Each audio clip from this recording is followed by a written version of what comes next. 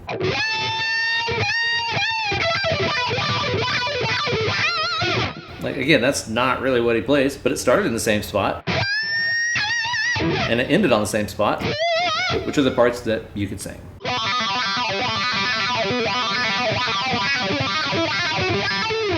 Little like Randy Rhoads style random chromatic stuff in there, just pepper it up with some chaos,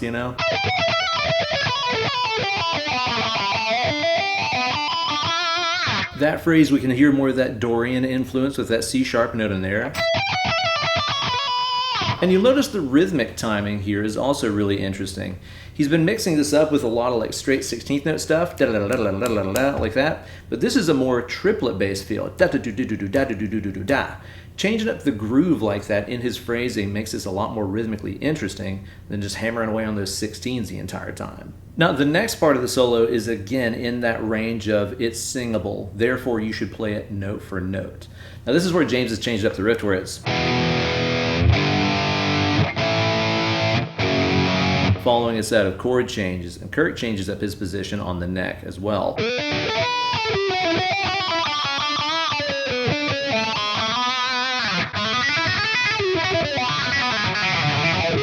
It's actually more of like a B Dorian flavor now that I've played that lick, because he's using that G sharp note in there as well. That's odd because this is contradicting what I said earlier. The rhythm guitar has stated we're using G, and he's here using G sharp against it. Oh well, sometimes just f the rules. How about that? That's something you can learn. F the rules. Now again, that's a lick you'd have to put in there. That's singable. And then he caps it off with this lick.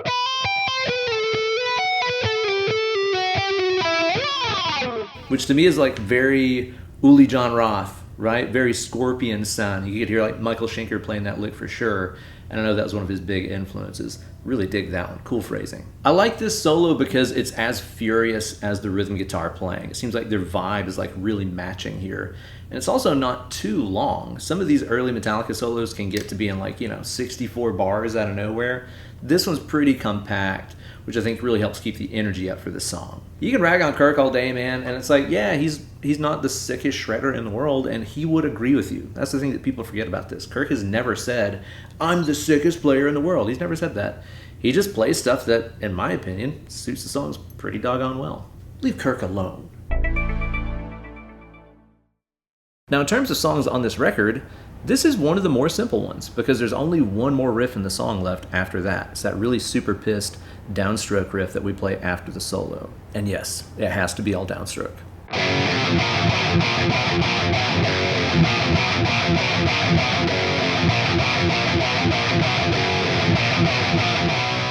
You'll notice there's more of that outstroke thing I was talking about earlier. Whenever you're playing those straight downstroke riffs like that, especially that are on power chords on adjacent string sets, you got to keep out of that string path. If your pick stroke is going straight down on these, like a downstroke would literally imply, it's going to be impossible to get that thing up and over the strings as fast as you want it to. That's why when you do these fast downstrokes, you got to kind of swat like this. I've got a whole video about that here on my channel. I'll put a link to that down in the video description so you can check it out, about James's picking technique. I think that's part of why he does that like 3-finger grip the way that he does. There's probably a lot of stability when he's doing his out strokes, because it's really not down strokes. They're really more out strokes like that. And that's what you gotta have to get those straight downstroke riffs with a lot of speed and power.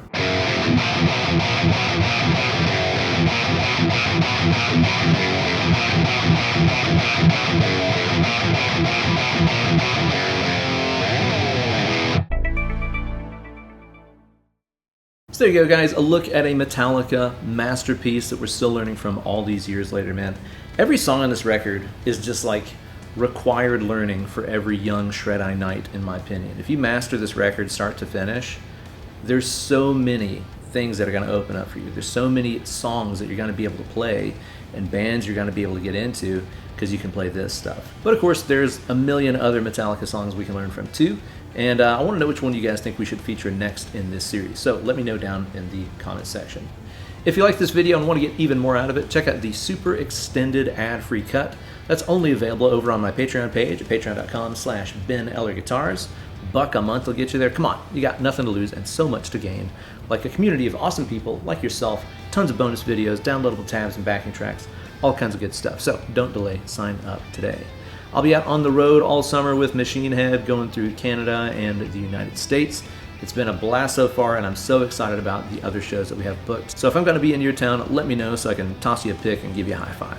Thanks for watching the video. Be sure to give it a like and a subscribe and ring the bell for notifications every time I upload new slices of fried gold right here for you guys. And as you go through your week, let's make the world a better place, one act of kindness at a time. Too much negativity out there, too much bad news, too much not just treating people like people.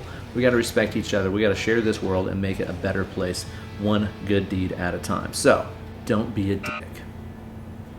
It's actually that easy. Now go grab that rock guitar, start mashing some rope. Less clicking, more picking.